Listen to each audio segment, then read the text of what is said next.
Hello, my name is Dr. Carl Candlepan, and this is the orientation film for the Lost series of videos here on this channel. The channel was originally designed as a resource where Lost fans could come to understand the unique mysteries and ideas emanating from the 6 seasons of the show. Not long after the series began, however, there was a spoiler. And since that time, the following protocol has been observed. At the start of every video, a spoiler warning must be issued. Utmost importance. But once the warning is shown, if you have not seen through the indicated episode, you exit the channel in a timely fashion.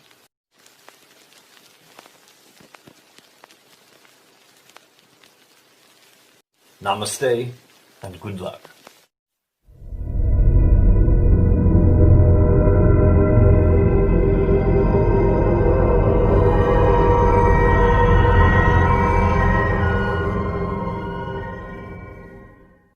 Hey guys, today's video is all about the history of the leaders of the island natives, the others, hostiles, whatever you want to call them, as well as why their system of cycling these leaders out works the way that it does. I don't imagine this is a topic that many people particularly care about. However, I felt I needed to address it first before diving into the next topic I have planned. I am very excited to share that one with you guys, so please do look out for that sometime in December. In the meantime, this one is meant to set the stage for that one a bit. If you do happen to enjoy this video and would like to support the channel, you can become a Patreon donor for as little as $1. Or you can support it for free by simply liking, subscribing, and/or sharing this video. If you know other Lost fans that might enjoy this channel, please do share it with them. And as always, if you have any thoughts about this video, be it questions or alternate theories, or if you have a suggestion for a topic you'd like to see a video on, please do comment those things below. But for now, let's get lost.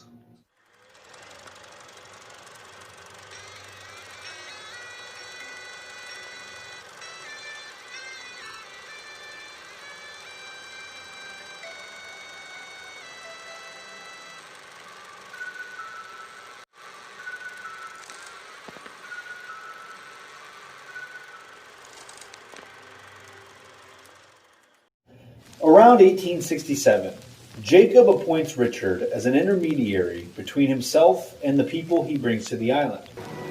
If I don't want to step in, maybe you can do it for me. You can be my representative and intermediary between me and the people I bring to the island. In practically the same breath, Jacob also grants Richard the gift of perpetual youth. I never want to die. I want to live forever. That I can do. Both of these things would seemingly make Richard the perfect candidate to lead the group that would one day be known as the Others. Yet we know this isn't what happened. Instead, Richard merely serves as a permanent advisor of sorts. His name is Richard Alpert. He's a kind of advisor.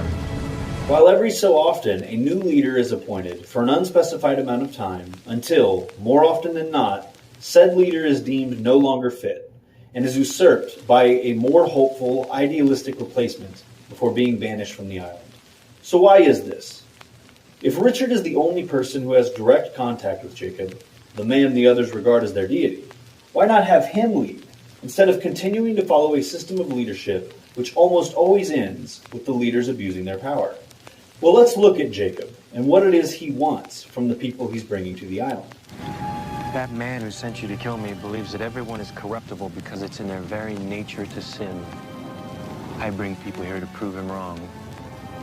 He wants to prove to the man in black, and likely to himself as well, that humanity isn't completely corruptible.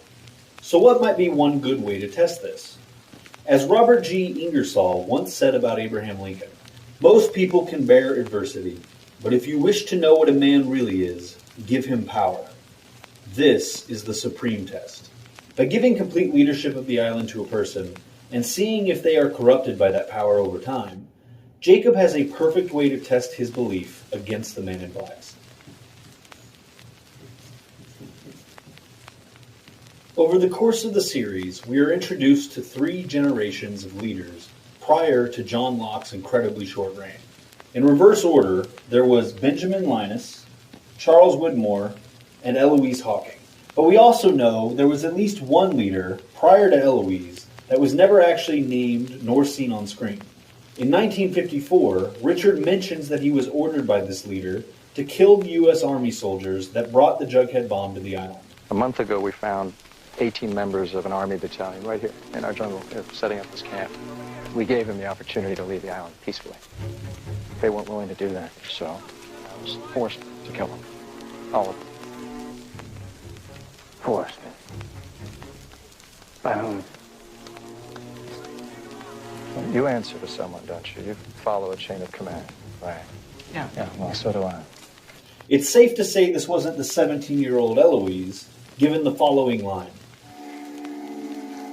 Once we leave here, I will be out of control of what happens to you. Which clearly indicates she is not yet in charge at this point. As for who this leader may have been, that will be the topic of our next Getting Lost installment. For today, I will simply state that I believe ordering the executions of these soldiers was seen as the ultimate abuse of power, and that it resulted in the banishment of this leader. Sometime after this, Eloise becomes the leader. For perhaps as long as 23 years, Eloise actually does seem to have led her people without becoming too corrupted. In fact, under her leadership, her people managed to coexist more or less peacefully with the Dharma Initiative, even establishing a years-long truce. However, as we covered in our last installment, in 1977, the pregnant Eloise discovers she needs to leave the island, or she and her baby will die due to the aftermath of the incident.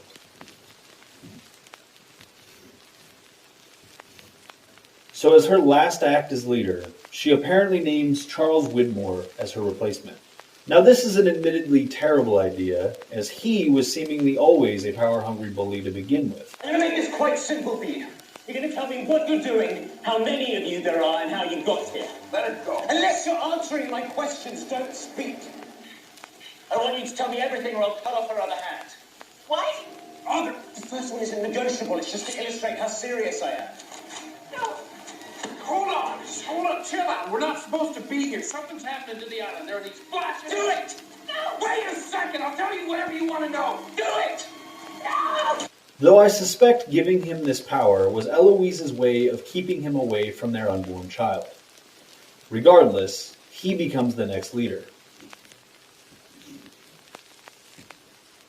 At which point, good old Widmore almost certainly played a large role in escalating tensions with Dharma until he eventually orders the purge. Is that why you killed all these people too? I didn't kill them. Well, the others didn't wipe out the Dharma Initiative. They did wipe them out, Hugo. But it wasn't my decision. Whose was it? Their leaders. I thought you were the leader. Not always. Now, when Ben banishes Widmore, he cites Charles leaving regularly and having a daughter with an outsider as reasons for exiling him. And I'm sure as far as Ben was concerned, they were absolutely part of it. However, I feel the final deciding factor in Jacob and Richard's eyes was the moment Widmore used his power to order genocide.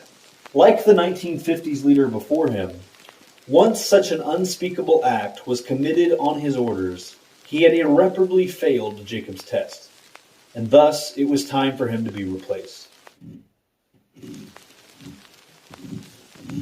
And that, of course, brings us to Ben, who actually seems to have been a pretty decent leader in the beginning. But of course, we know that by the time 815 crashes, he too has begun to covet his power.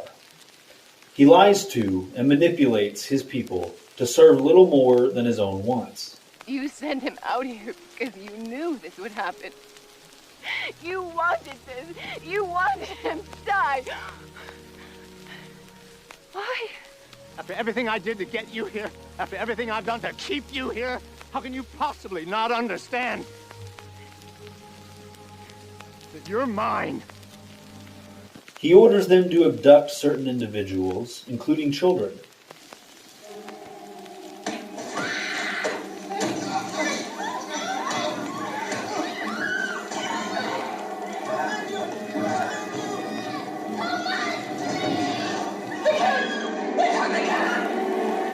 he sabotages threats to his power.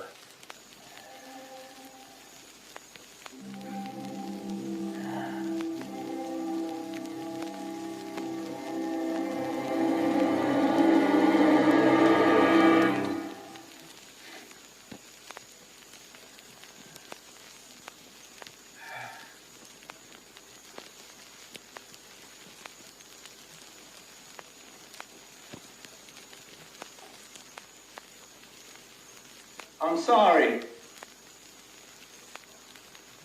He's not who we thought he was.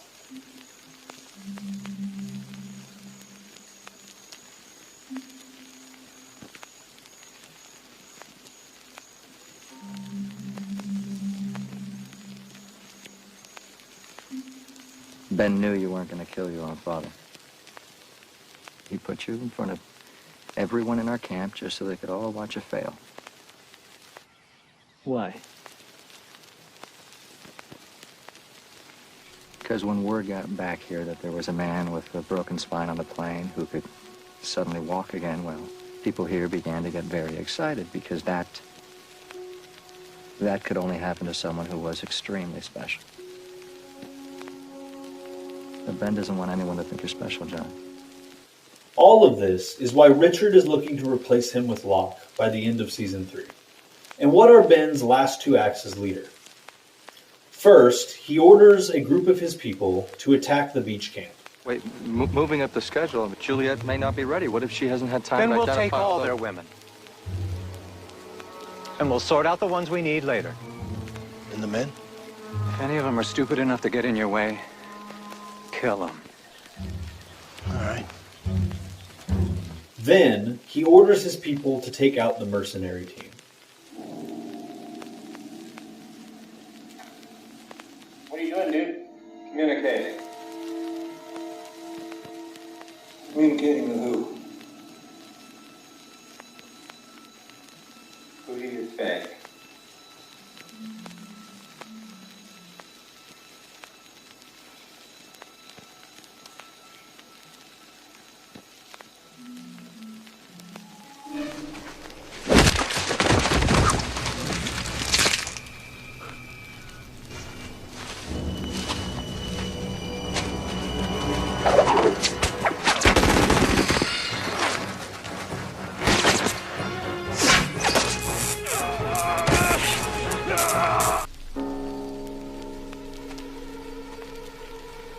Thank you for coming, Richard.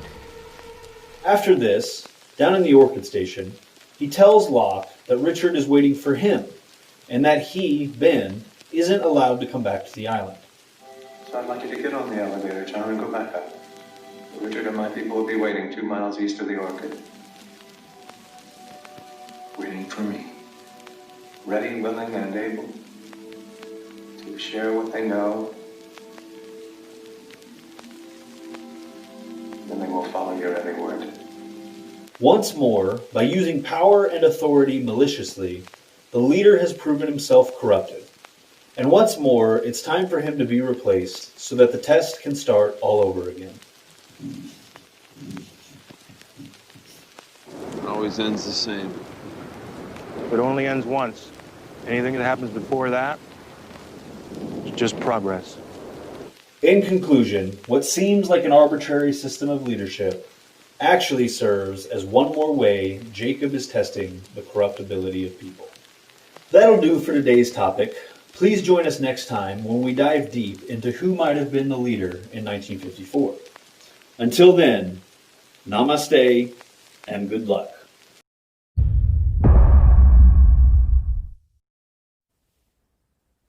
Oh, hello there. If you're like me, you can't get enough of Lost. So if you'd like to be notified when more videos like this one arrive, just click right up here to subscribe. In the meantime, if you'd like to check out other videos like this one, just click right up here. Or, if you'd like to check out a fun talk show filmed in an abandoned Dharma broadcast station, just click right over here. And as always, remember that this channel is like the island.